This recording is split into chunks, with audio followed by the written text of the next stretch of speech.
Hello everyone, I'm Abhinav. I'm riding trails with my friends here in Gurgaon, and just yesterday, last evening, I put a Norifumi Whoops exhaust on my motorcycle.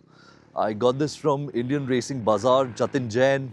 It cost me about 18,500 rupees and it was delivered within a week of me ordering it. Um, the reason why I'm making this video is I have this motorcycle here. This is a KTM 390 Adventure S. It belongs to a friend of mine, Daksh. So it has a stock exhaust. So we'll just hear the two motorcycles, and the difference.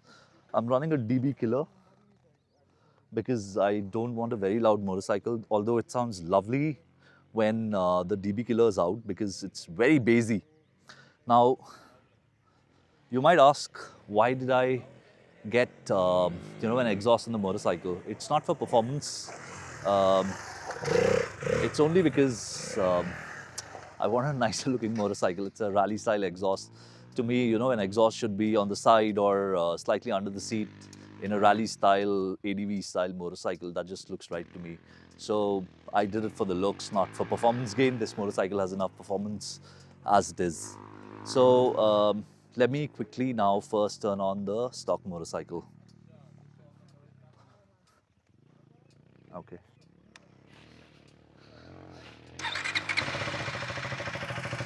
This is what it sounds like at idle. Sorry, my friends are riding over here. Okay. Can you kill it? Yeah. Okay, so this is what it sounds like at idle.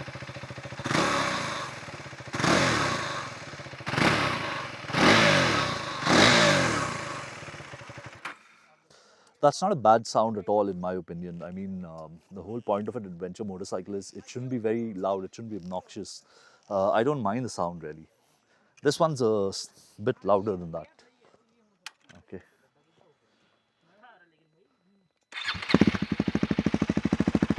This is what it sounds like at idle.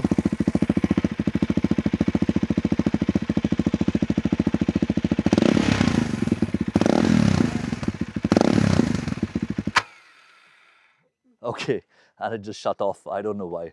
Anyway, so with this exhaust, it also stalled a couple of times on the trail in very low speed maneuvers.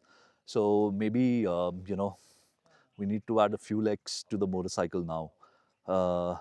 Yeah, that's what I'm going to do next. Take a look at the bike again.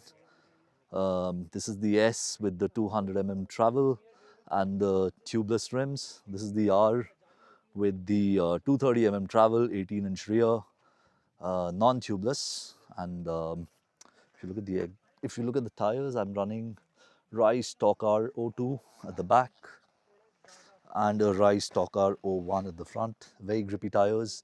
Other than that, the bike has very basic tweaks and changes. I'll just quickly run you through them. I had a headlight protector at the front. I've removed it. I don't like the number plate up here. I have removed it. I have relocated it over here. Made a little bracket, two L-shaped, little brackets that come down. And I don't know if you guys can get a look. Yeah, anyway. So yeah, so this is how it's done. I've got the international spec fork guards because I don't like that big black ugly mud guard, although it's not very radiator friendly. I did also get this, extension piece for the high fender because it does protect the radiator to a certain extent. Other than that, not a lot of changes really. I've got this SS Motorcorp rear brake lever. It's foldable, made of aluminum. Needs a little bit of WD-40 and cleaning, and it's got these grub screws so you get a good grip. I've got these Revcraft heel guards because I've eliminated the rear foot peg mounts. Very easy to do, just unbolt it and remove it. I don't carry a pillion, so this has been very helpful. I've been able to mount luggage on it. I did that on the Such Pass ride. Really helped. Bug busters, you gotta have bug busters on a motorcycle like this.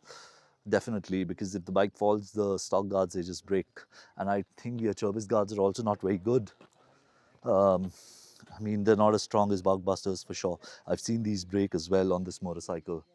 Uh, then double take mirrors. Now, On this particular motorcycle, what I did was, since I have double take mirrors on my Himalayan as well, um, I just have the original double take mirrors. I got the ball mount from Route 95 and the stocks from Route 95. The two ball mounts and the two stocks, they cost me about 3,500 rupees. So you don't have to buy the Buckbuster mirror extension stocks and the ball, because I don't think that's needed. It's the mirror that really counts. Original Buckbuster mirror. Um, yeah, other than that, suspension's tuned to my weight and riding style. We will be putting, a better suspension on it next week. Zedling, I'll tell you more about it once, I have it on the motorcycle or I'm in the process of installing it. Uh, Sari guard's gone. And yeah, that's about it. Oh yeah, I do have the touring seat on the motorcycle. Uh, I like it. It's more comfortable than the stock seat. It's also taller than the stock seat. Um, Definitely better. I do feel this bike seat can be slightly taller. Um, and this diamond pattern on the seat is just atrocious. I don't know what KTM was thinking to put a diamond pattern seat on an adventure motorcycle.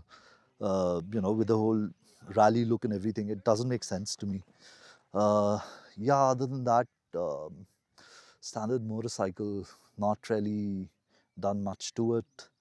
Um, One quick thing, if you'd see over here, so next week when my suspension comes, it'll be a 250 travel suspension at the front and 250 travel suspension at the rear, like the rear shock. So the rear shock would be longer. Now here's the problem.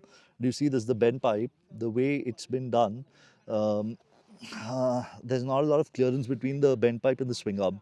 Now, when we put the longer, what do you call it, the longer shock in, the swing arm is going to go down further to create space for it. So that means I will have to reroute the exhaust. Um, Even though it looks nice over here, I absolutely hate the way it is mounted over here. It just kills the look of the motorcycle.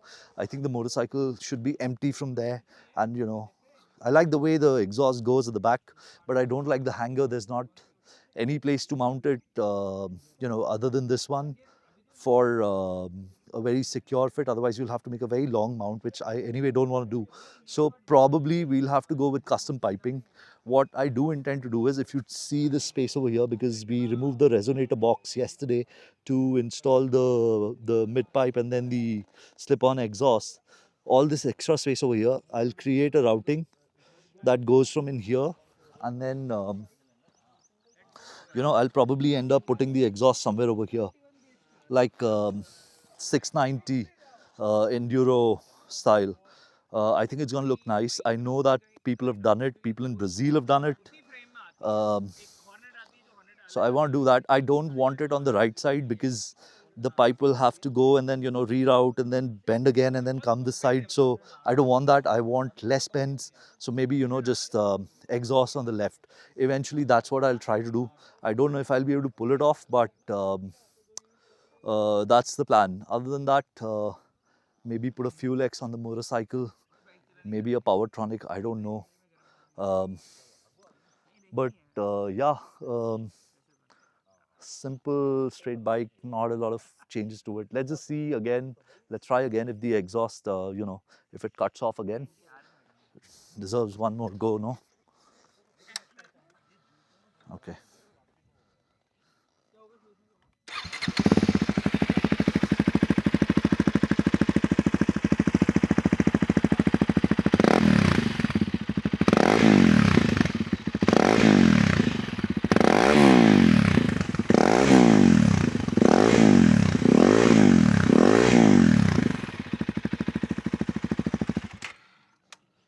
Okay, yeah, so that's fine then.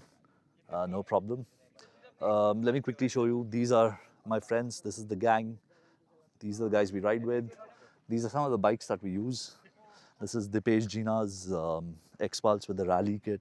Dipesh rides rallies. He's won Rally of Himalayas. This is Yogesh's 390 Enduro R, the global spec with a 230 travel. That's Yudhvir's KLX 230. CVU model. This is another X-Pulse with the rally kit, and then another X-Pulse with the rally kit. Actually, it's the X-Pulses that perform the best over here. I'm not gonna lie. Light motorcycle, simple motorcycle, it just works so much better than the bigger bikes. The bigger bikes are a pain. All right, that was my video. Thank you so much for watching.